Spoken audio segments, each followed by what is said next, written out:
14 lead. Makes the score Steelers 17, Browns 14. Now after the touchdown, here's Butker on to kick it away. This taken in about 4 yards deep. And in hindsight, probably should have taken a knee as he only gets this out to the 16-yard line. 16-yard line.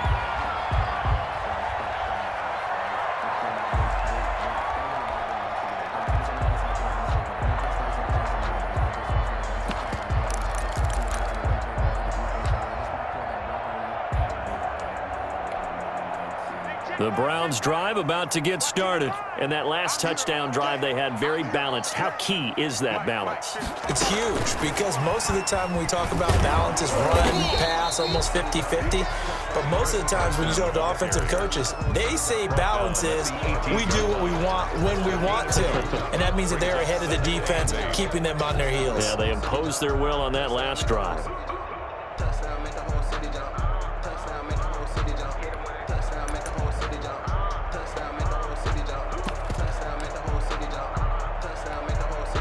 The last run got a couple. Here's 2nd and 8.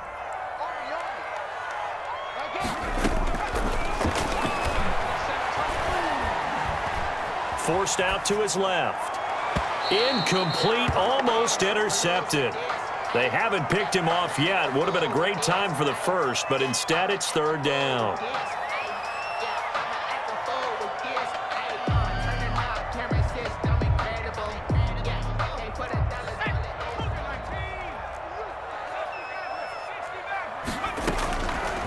From the shotgun, he'll look to throw. Flushed out right. He can run, and a loose football. And it's picked up by the Steelers. And they're going to take over right there at the 22-yard line. Good job starting on that scramble. Had his eyes on that first down marker, CD, but lost the most important thing, the football. Yeah, wasn't quite there. Focused solely on getting to the first down marker. Forgot to cover up and take care of the ball.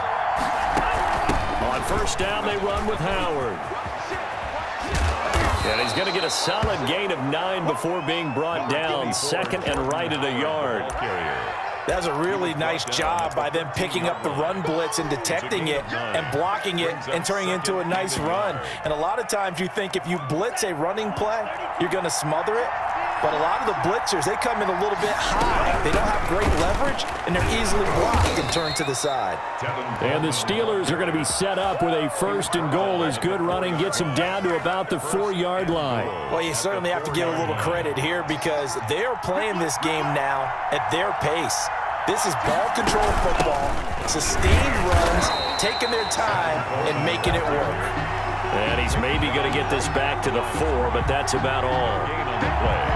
Leads to 2nd. As usual, the hallmark of a good run defense, linebackers making plays near the line of scrimmage. Absolutely nowhere to run there.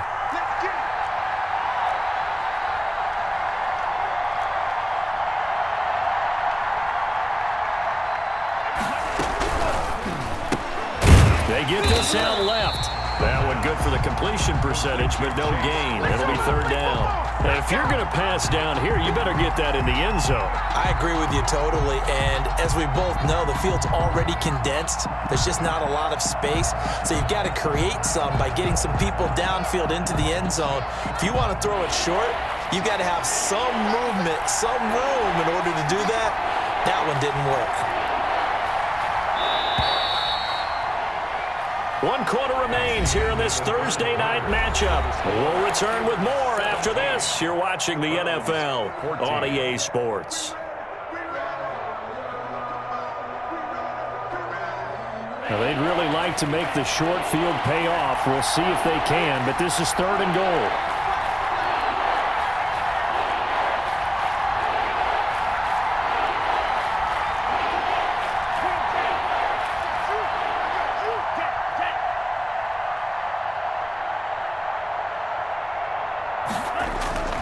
He'll drop to throw.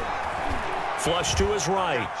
He may try and run for fighting for the end zone. He lost the football. It's out. And this is picked up by the Browns.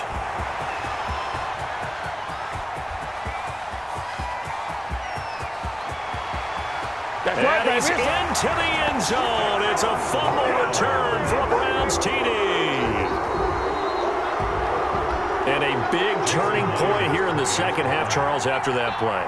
All you're trying to do is change momentum, flip things around for your team. You're just trying to take the ball away.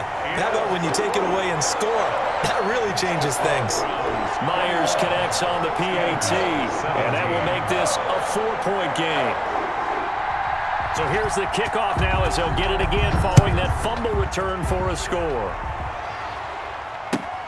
This will make it into the end zone. And the decision to come out of the end zone is going to cost him 5 yards as he's taken down right at the 20. Over 1st and 10 at their own 20-yard line.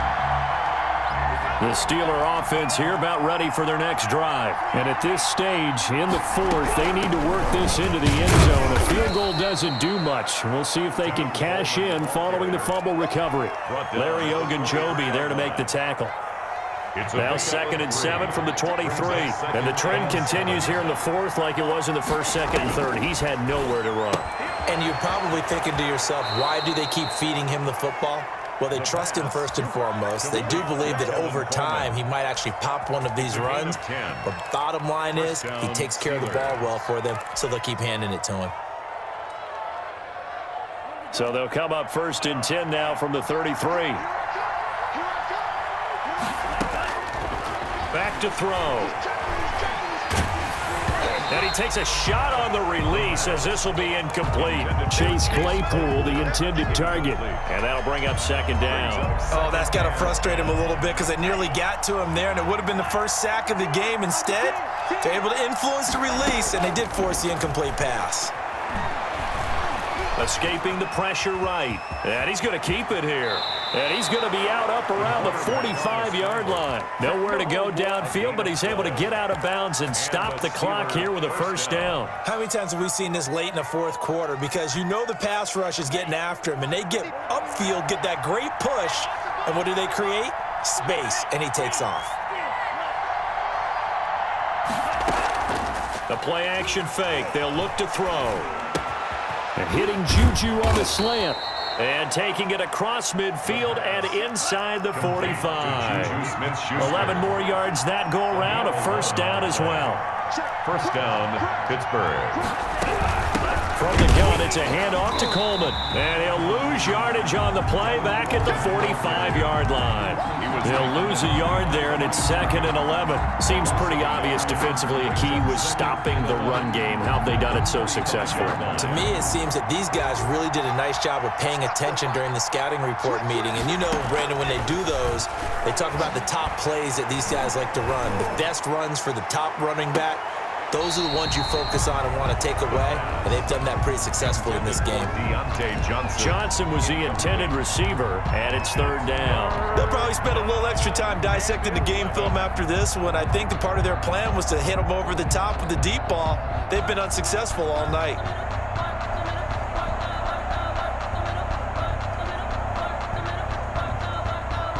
Possibly a turning point. Big play coming. This is 3rd and long.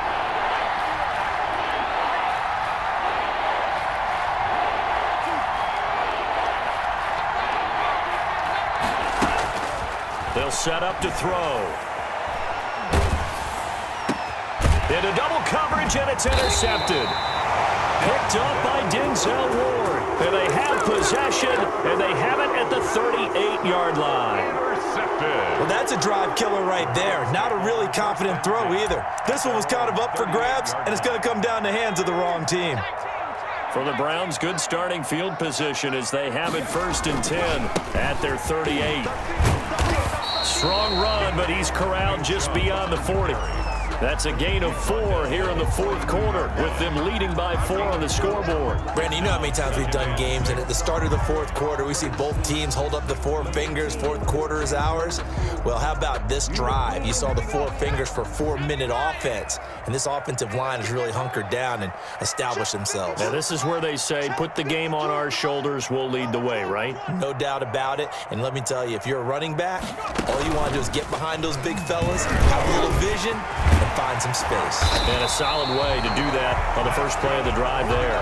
16 yards, a first down. I'm not sure how much more evidence they need, partner, than to understand if they don't start to slow him down, it's going to be a long afternoon here at the stadium because he is just shredding them at this point. And let's face it, coming into the game, they knew he would be the focal point of their attack. This is going to take an 11-man unit on the defensive side to start making plays. And now, defensively, they're going to burn their first time out. Remember, they get an extra time built in coming up here shortly at the 2-minute warning. Not totally home free yet, but it's looking good as they come up 1st and 10. Chubb on the counter. It was Mike Hilton up to make the tackle. Now, the objective there, I mean, yes, the positive gain, that's nice, but work some clock. Yeah, you're exactly right, but the problem for them is still within a possession, so they can't just sit on it running the ball. They'll have to find a way to throw it effectively as well. 4th quarter, down to the final 2 minutes, and we've got a one-score game.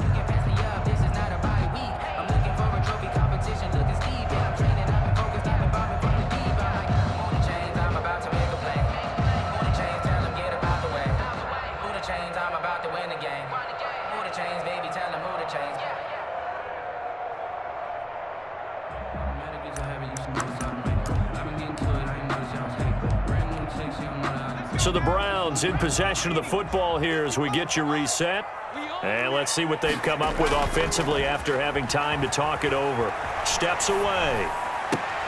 And look at this. They get the turnover they needed. It's intercepted. Anthony Averett picks it. And a big turnover there as his guys will get the football back. The Steeler offense here about ready for their next drive. And in enemy territory last time through the interception. We'll see what they do on this drive. Can't wait to see how it alters what they decide to do in play calling.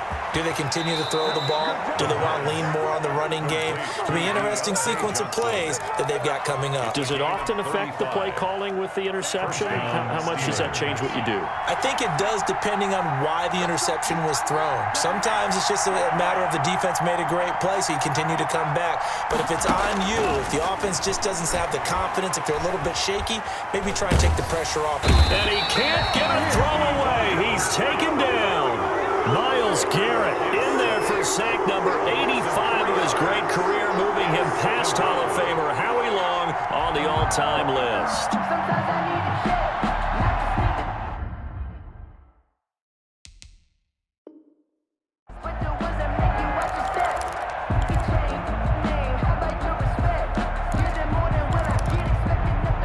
So following the sack, they'll try to change their fortune here on 2nd and 13. He'll look to throw. And he's just going to get rid of this thing. To no one here. He throws it away. And now it's 3rd. Back-to-back big plays defensively. First the sack. Now they force the incompletion on 3rd and long. Things looking pretty good for them. And this is where they have to be careful because they've got the momentum going their way. They will be really amped up to get to the quarterback. Look out. Draw, screen, something that can be used against them. The Steelers signal for the second of their timeouts as they get it with under a minute to go now in the football game. Down 4 late. Got to go for it here on 4th down.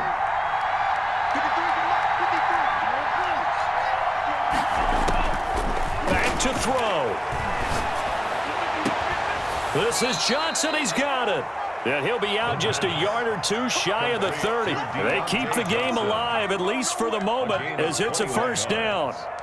And a Steeler first down.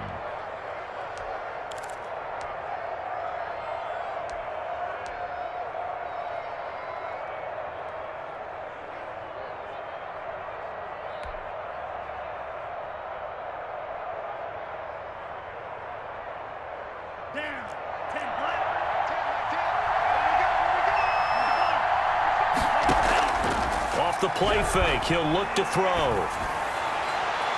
And this one is incomplete. Juju Smith-Schuster, the intended receiver. And now it's 2nd down. They've given up a few first downs on this drive, but getting the incompletion there, that should give them something to build on and maybe turn the tide. Here's a play fake as they set up to throw. And seeing nowhere to throw, he chucks this one away from harm. Incomplete.